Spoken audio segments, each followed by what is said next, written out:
My name's Kat Sapene, and I will be painting the portrait to our Harley Quinn premium format figure. So let's get started.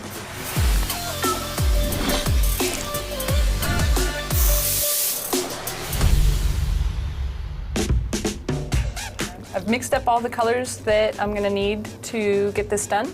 The goal here is just to make sure that you get a solid coat of paint. I'm just spacing out the skin tone. I'll do a couple of coats just to make sure that I have a solid color on the entire face. I'll go ahead and seal her up.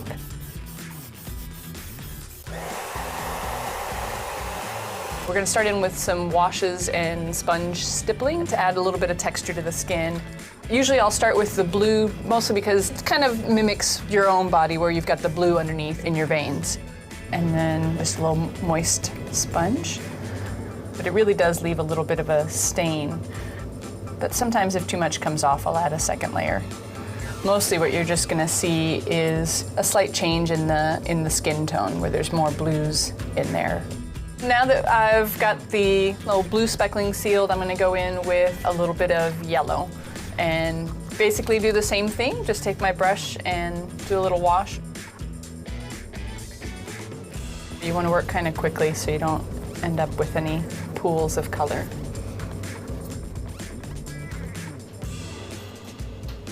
We've finished off with the yellow, doing the sponge stipple. I'm going to move on to doing the red, and that one I'm going to do with the airbrush. So I'm just going to lower the pressure on the compressor really, really low until I just get little speckles coming out of the airbrush. This is just going to go all over to begin with, and then I will go a little heavier in certain areas, like her ears, around her cheeks. The next step is to add the white speckles. So this is really what's going to give her that sort of powdery white skin feel. Well, she has this like really pale white skin. It should feel like it's an actual skin color, not just that she's like dead. And so you don't want the grays in the shadows, you really want more of the skin tones in the shadows. It's always interesting how much the pinks come out once you have that white on there. So now comes the fun part. We gotta do the makeup, yay! I'm just gonna start with her eyeshadow. She's got kind of a smoky black eyeshadow, nothing too dark and heavy, but just a little something that frames the eyes and kind of makes the white of the eye pop. My technique is just to build up the paint rather than to have to try to figure out how to remove it later. Probably from here what I'll do next is just block in the eyebrows. So I have a tiny little brush, just put in tiny little hairs. Again, because the eyebrows and the hair really tend to frame the face and show you kind of what you're working with and you know where you need to go. Okay, so from here I'm just gonna paint the blush.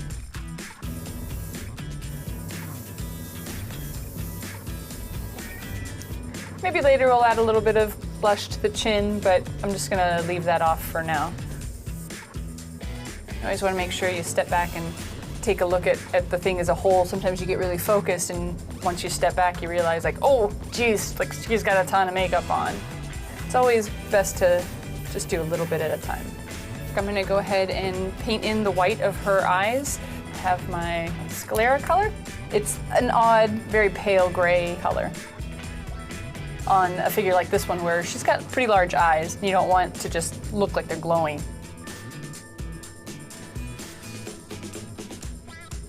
I'm going to grab my base color for Harley's flesh and my blush color, and I'm going to mix them together to make that like little tear duct in the eye, just to add a little more life to the eyes.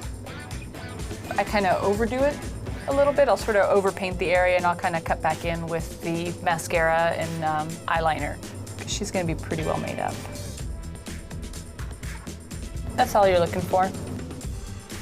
I'm going to do the lower eyeliner now, and I'm going to start off with a gray. That's just sort of to block in where I want the eyeliner. I'll go back in with black later, but this sort of provides me a little bit of a safety net. I'm going to go in and paint those upper lashes in black.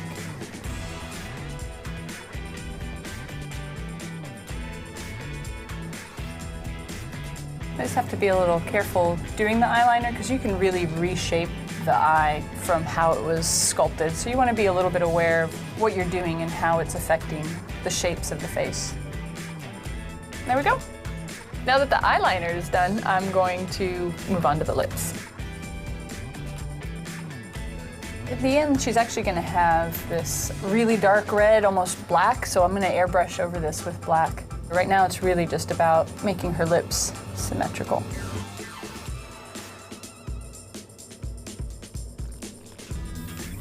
I'm kind of aiming for just inside the edge so that the overspray onto the skin is really minimal, and it just sort of gives a softer edge to the whole thing. Now I'm gonna add a little more intensity to the black, but I'm just gonna do it by hand so I don't have to get it all over the face. All right, so now for the final touch on the lips, it's just sort of a glossy clear red to boost the highlight. The nice thing is that since this is glossy, once it dries, it'll keep that pop to it. So now I'll pencil in the eyes. I always like to have the head on the figure so I can really get the eye direction kind of dialed in. So her eyes are blue. I'll start with a darker slate blue.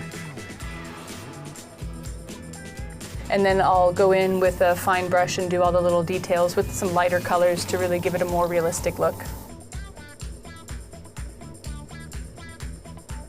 And then now I'll just go in and put a little white dot in there.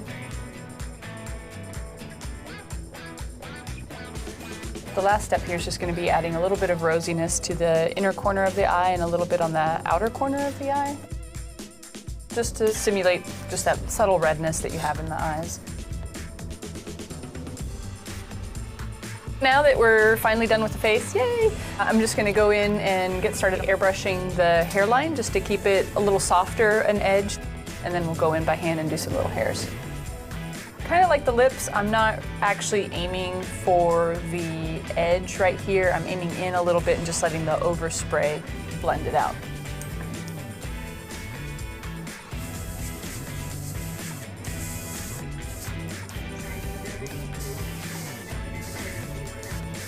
That's it. That's all I wanted, is just a little blending around the edges. I'm actually gonna go in with the shadow color for her hair and paint in some thin little wispies. They don't just stop right where the sculpt edge is. I'll blend it over. Again, it just helps to blur the distinction between the sculpted hair and the skin. From here, I'm just gonna go ahead and base out her hair. Just make sure you're getting into all those little cracks and crevices with your base color. Again, you don't want to run into something later on that, like, oh shoot, now I've got this white spot showing through. Now that I have the hair based out on this, I'm going to do her pigtails. And again, I'm just like before when I was basing stuff out, I'm just looking to really hit all the little cracks and crevices.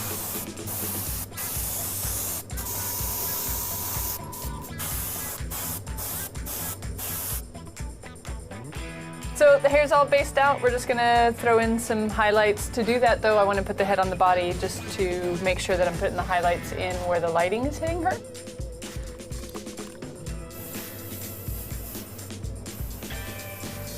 I'm just gonna take a paper towel and gently mask off her face. There we go, look at that. Hair in particular is one that's hard to paint because nice hair has a nice sheen to it, but you can't really just put a satin finish on the hair because then you end up having the satin in the crevices and then the light hits that and it sort of blows the whole thing out. It just doesn't feel quite right. So you want to go in and essentially fake that hair sheen. So you can see this top one where I've put in the highlights as opposed to this one where it's just the base color. Now it's just time for the shadows. So with this part, what I'm trying to do is create a little bit of volume. So I'm going a little bit heavier in some of these areas and kind of following along the hair so that you get more high and low points, mixing it up so that, again, just it gives the hair a little bit more body.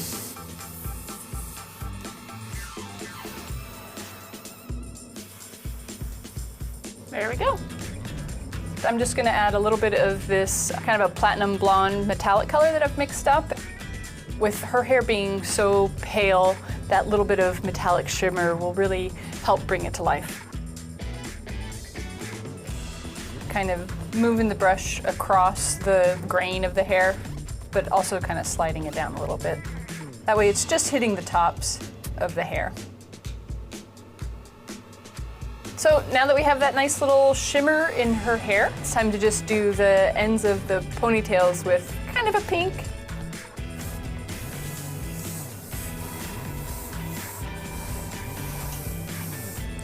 The nice thing is that as long as I don't go too heavy, it'll keep some of those shadows and highlights that we put in earlier. All right, red's done. I'm gonna move on to the blue.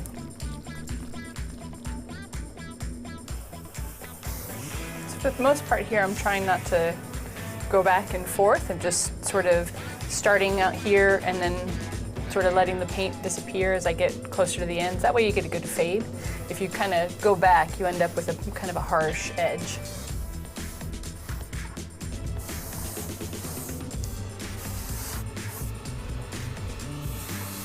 So I'm gonna do a little bit of a wash in the hair, in part just to get into some of these little areas in here, in the little crevices that the airbrush wasn't quite getting into. It'll sort of darken up the color a little bit.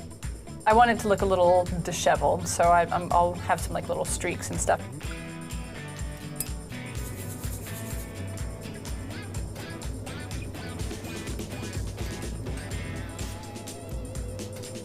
Basically, the last thing that's left is she's got a little choker. I'm gonna start with the little heart. Black covers over just about anything, so I'm gonna start with the red, and then I'll probably just use the black last. Starting with the edge, and then I'll fill in the rest.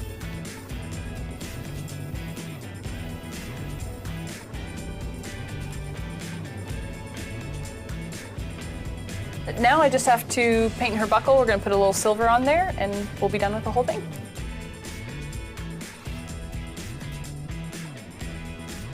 So there's your Harley portrait all wrapped up.